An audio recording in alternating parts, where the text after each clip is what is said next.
कारंजा में अस्वस्थ हुए, लेकिन ये संकल्प किया कि स्वस्थ लाभ होगा तो जरूर मैं मुनि दीक्षा क्या करूंगा, स्वीकार करूंगा।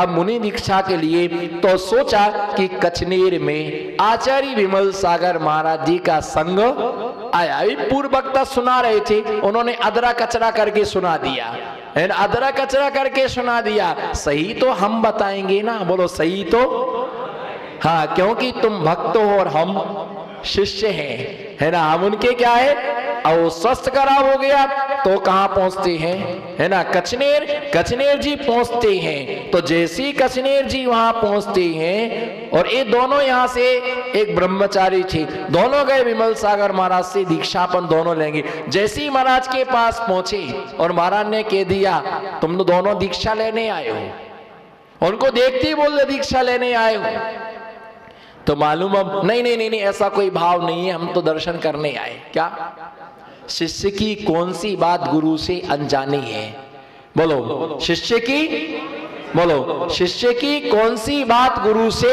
अनजानी है, बोलो शिष्य की कौन सी बात गुरु से अनजानी है। और सागर को मालूम है बूंद में कितना, बोलो शायद शिष्य की कौन सी, हाथ उठाओ, शिष्य की कौन सी बात गुरु से अनजानी है, बोलो शिष्य की कौन सी बात गुरु से अनजानी है। सागर को मालूम है बूंद में, सागर को मालूम है बूंद में कितना पानी है। नहीं हम दीक्षा लेने नहीं आए, हम तो आपके दर्शन करने आए। देशव्रती होकर के झूठ बोलते हो, देशव्रती होकर के नहीं महाराज दीक्षा नहीं लेना है। जब वो देखा रात को माला फेर रहे, है ना, चिटाई में से देख रहे क्या कर रहे हैं, पैसा तो नहीं गिर रहे हैं, कुछ गड़बड़ तो नहीं है। पास में जाकर के देखूं महाराज क्या कर रहे हैं, माला जप रहे थे, आवाज आ रही थी स्फटिक मणि की माल, देखेंगे पैसा तो नहीं गिरे। जाकर के देखा तो महाराज क्या कर रहे थे, माला महाराज की चल रही थी। और सवेरे जाकर के निवेदन कर दिया गुरुवार आपसे मुझे क्या करना है, दीक्षा लेने। मैंने कहा था ना कि दीक्षा लेने आए, और दीक्षा जब हुई तो नाम भी आचार्य महाराज ने मुनि विराग सागर नाम से संस्कारित किया। और एक ऐसा चिंतामणि रत्न बुंदेलखंड के प्रथमाचार्य के नाम से प्रसिद्धि को प्राप्त हुए।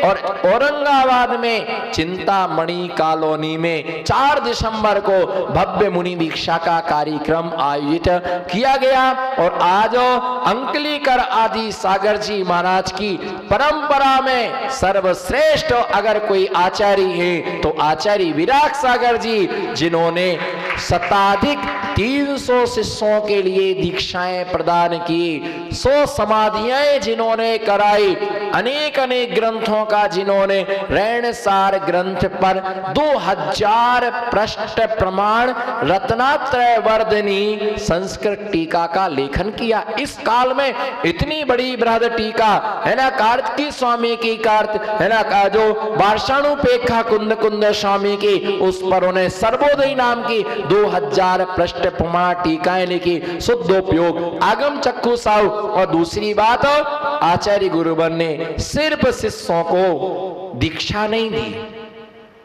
सिर्फ गुरुवर ने शिष्यों को दीक्षा नहीं दी, दीक्षा के साथ साथ शिक्षा भी दी। क्या दी, जैसे दीक्षा दी सिर्फ दीक्षा के साथ शिक्षा दी।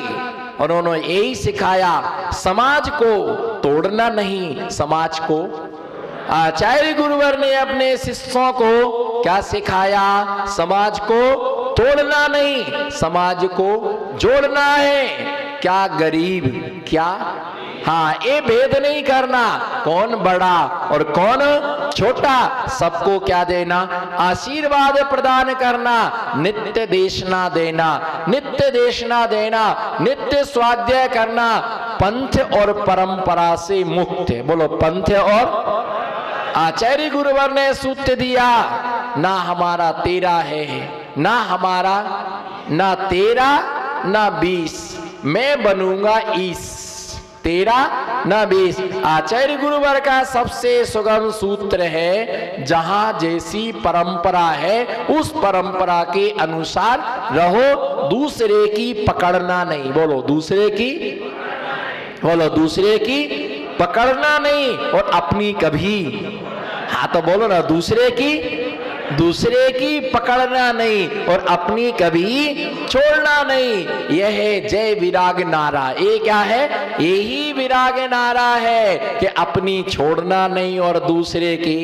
पर ये भी ध्यान रखना, चारुकीर्ति भट्टारक, कौन? चारुकीर्ति भट्टारक श्रवण बेलगोला की भट्टारक जी हैं, जिनका आज पूरे विश्व में वर्चस्व है। आचार्य वो कहते थे विराग सागर जी चलती फिरती यूनिवर्सिटी है, क्योंकि वो चलते चलते भी अपने शिष्यों को पढ़ाते, रास्ते में भी स्वाध्याय कराते, गाथा सुनाओ, सूत्र सुनाओ, श्लोक सुनाइएगा। और उन्होंने ऐसे योग्य शिष्य बनाए, ऐसे योग्य शिष्य बनाए, ऐसा उन्होंने घड़ा कि जितना भी आप अनुशासन देखते हैं, क्या देखते हैं? अनुशासन देखते हैं, वो आचार्य गुरुवर की ही देन है। लाइन से बैठना, अच्छे से बैठना, अच्छे से रहना, कैसे पीछे पकड़ना, कैसे चलना संग के साथ। हमारे आचार्य जी ने सिखाया। एक कहीं आपको देखने को नहीं मिला, चूंकि आप पहले भी देख चुके हैं, आगे भी देखेंगे। हमारे संग की व्यवस्था, आचार्य महाराज प्रवचन में जाते हैं तो पूरा का पूरा स्टाफ, क्या पूरा का पूरा स्टाफ, मतलब स्टाफ मीन्स स्टाफ में पूरा का पूरा संघ, ब्रह्मचारी से लेके मुनिराज तक सब मंच पर होते हैं। वही संस्कार यह है, हम संग सहित ही मंच पर बैठते हैं। ऐसा नहीं होता है कि जिसका प्रवचन वो अकेला जाकर के मंच पर बैठे। हमारे आचार्य ने सिखाया, 3 मुनि हो तो तीनों सोच के लिए, बोलो इधर देखो, 3 मुनि हो तो 3 सोच में बिल्कुल साथ में चलो। अगर वो धीरे चलते हैं तुम अपनी रफ्तार कम करो, है ना, लेकिन सबको साथ में चलो। ऐसा ना हो एक सोच को पूरब में और एक सोच को पश्चिम में, एक 7 बजे निकले, एक 8 बजे निकले, है ना, तुम उधर जाओ हम उधर जाए, नहीं। प्रतिक्रमण संग सहित, बोलो प्रतिक्रमण संग सहित एक साथ बैठ के करो। स्वाध्याय, बोलो स्वाध्याय संग सहित एक साथ बैठ करके कीजिए। अभिषेक देखने जाना है, अकेले नहीं, महाराजों को लेके आइए, हम सब साथ चलेंगे, अकेले नहीं जाना है। एक साथ जहां जाना है हम तीनों एक साथ जाएंगे, अकेले हम नहीं जाएंगे। आचार्य गुरुवर की बहुत बड़ी उपलब्धि है। और जहां बैठते हैं तो संग के साथ रहते हैं तो एक देखने का क्या होता है, एक ऊपर एक नीचे, बोलो एक ऊपर एक नीचे, एक आंगन में एक छत पर। तो फिर क्या होता है, लोग भी क्या होता है कि हमारा प्रवचन है तो हमारे भक्त आएंगे और इनके प्रवचन है तो इनके भक्त आएंगे। अगर वो ऊपर बैठे, ओ महाराज जी कहाँ है, इधर देखो महाराज जी कहाँ है, आजा आजा आजा आजा आजा, ए जूली, ए जूली, उधर नहीं, इधर आ, इधर ऊपर चलो। नमस्ते। यहाँ तो ऐसे करते हैं जैसे उधारी में राम राम कर रहे हो, और सीधे जाकर के ऊपर बैठे हुए, और नीचे महाराज का क्या चल रहा। और उनका नंबर आया तो 4 बाइयां 3 आदमी, क्योंकि इतने ही थे उनके भक्त, और बाकी सब क्या, नीचे वाले नीचे बैठे, ऊपर बैठे ऊपर बैठे। और यदि सारे साधु मंच पर होते तो,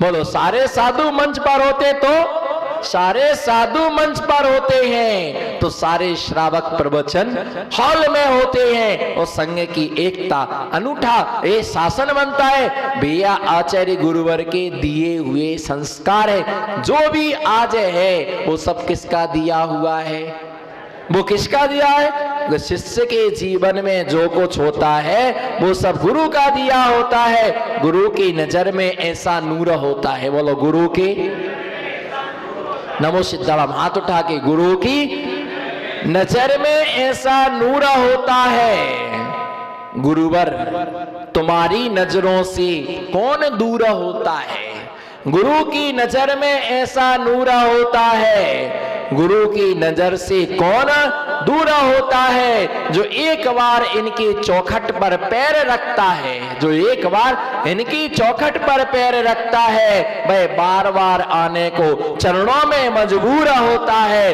वह बार बार आने के लिए चरणों में मजबूर होता है। मेरे जीवन काल की एक घटना। आचार्य के साथ में मैं लगभग 7 वर्ष तक रहा। कितने वर्ष तक? 7 वर्ष तक आचार्य महाराज के साथ में रहा। खट्टे मीठे चरपरे सब प्रकार के अनुभवों की अनुभूति हुई। क्या? कभी डांट देते थे तो ऐसा लगता था कहाँ दीक्षा ले ली। बोलो। कभी डांट पड़ जाए तो ऐसा लगता था, हाँ बोलो, आप सब भी उसी रंग में रंगे हो। जिस पर पड़ती है वही जानता है। फिर सोचता है कि आज नहीं जाना, अब रहने तो दो। इतना अपन करते फिर भी अपन कोई डांट पड़ती है, और ये कुछ काम के ना धाम के, वो बिल्कुल गले में लटके हैं। ऐसे भाव बिगड़ जाते हैं। नहीं बिगड़ जाते? तुम सत्य तो स्वीकार कर ही नहीं सकते, पर वो मैं जानता हूं सब रिकॉर्ड।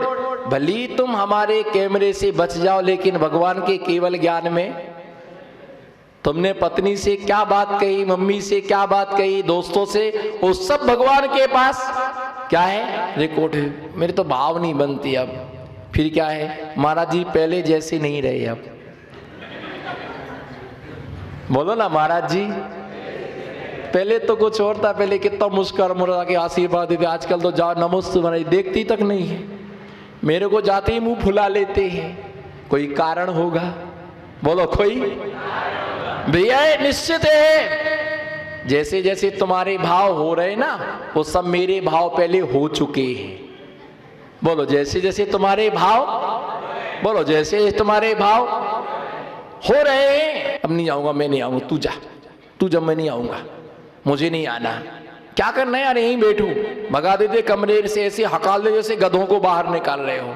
बोलो आशीष भैया, कमरे से ऐसे हकाल देते, ऐसे डंडा लेकर के, चलो चलो चलो सामय करना, सामय कर। अरे 5 मिनट इतनी दूर से गाड़ी लेके आए हैं, आपके भक्त हैं, है ना, कोई पैसा थोड़ी मांग रहे। 5 मिनट बैठने दो कमरे में।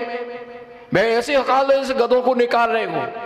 मेरे तो नहीं, मेरे तो सब भाव बिगड़े। मेरे तो बहुत भाव था। क्या क्या मैंने सोच के रखा था। बोल अंकित, तुझको कर रहा हूं संकेत। मैंने तो क्या क्या सोच के रखा था। बोलो क्या क्या? बोलो क्या क्या सोच के रखा था। वो तो सब बिखर गया मेरा। अब तो ठीक है, अब ठीक है, ठीक है, ठीक है, सब सुधर जाएगा, सब सुधरे। बोलो सब अंत भला तो। लेकिन फिर आए, चलो तो ठीक है, महाराज जी आए हैं, और आए और एक बार मुस्कुरा दिया। अरे यार चलो यार, मजा आ गया। एक बार मुस्कुरा दिया, चलो मजा आ गया, चलते हैं। ओ डांट क्या हो गए, भूल गए। ऐसी डांटे पड़ती थी, गाथा याद नहीं, सूत्र याद नहीं हुए। चलो जाओ अपने घर जाओ, खाने को आए हो क्या?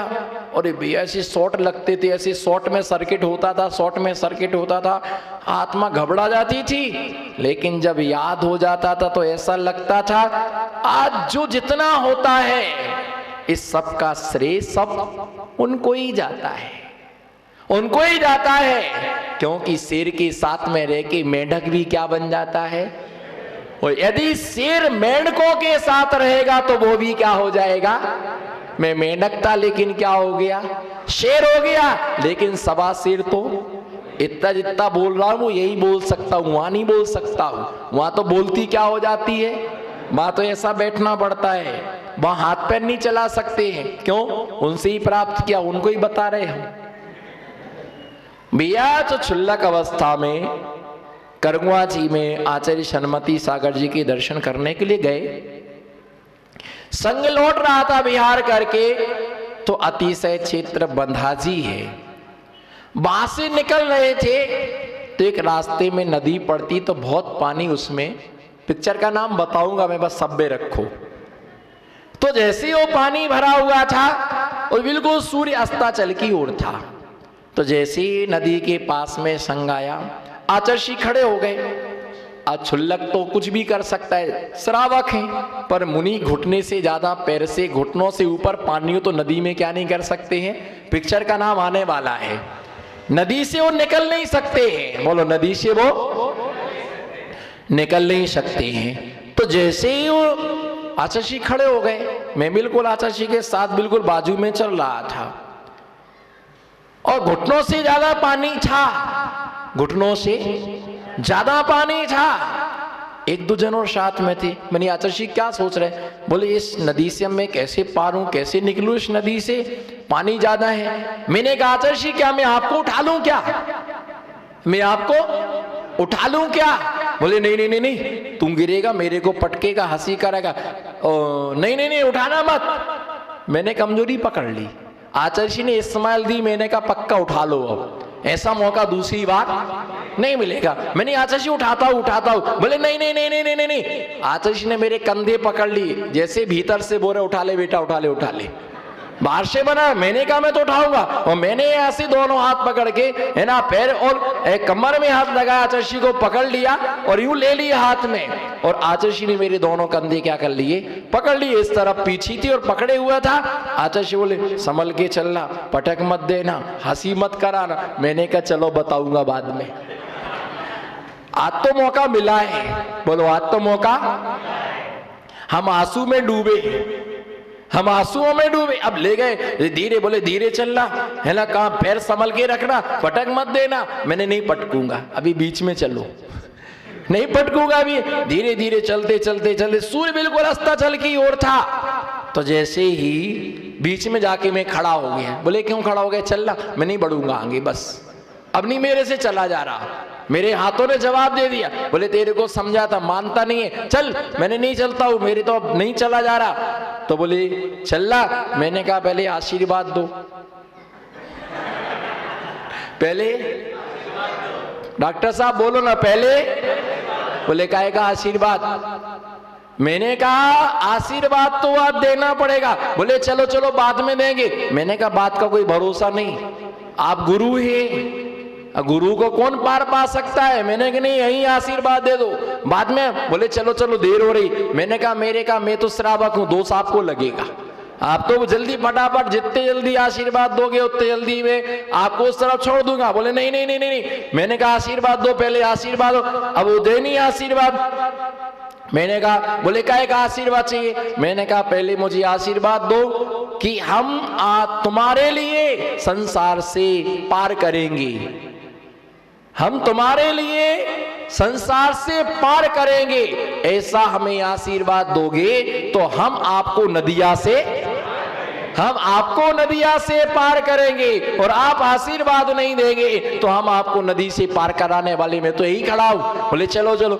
जब उन्होंने सिर पर हाथ रखा, बोले ठीक है आशीर्वाद तुम्हारे, मैं आपको संसार से पार करूंगा। मैंने कहा मैं आपको नदिया से पार करूंगा। बस एक ही पिक्चर देखी नदिया के, एक ही पिक्चर देखी, उसका नाम क्या है? नदिया के पार। बस दूसरी पिक्चर लाइफ में नहीं देखी। मुझे याद आया कि मैंने बचपन में सिर्फ 50 पैसे की टिकट लेकर के गया था। 50 पैसे की टिकट में नदिया के पार एक पिक्चर देखी, और वास्तविकता में गुरु ने ऐसा आशीर्वाद दिया, ऐसा आशीर्वाद दिया, उन्होंने संसार से पार कराया। और हमने गुरु को नदी से क्या कराया? पार कराया। जब उस तरफ पहुंचे, दुखी क्या हो गई? बढ़ गई कि आप तो मेरी अब खैर, अपन ने अपनी तो निकाल ली, अब आचार्य डांटेंगे। अब मैंने कहा अब डांटेंगे तो डांटेंगे, अब जो होगा सो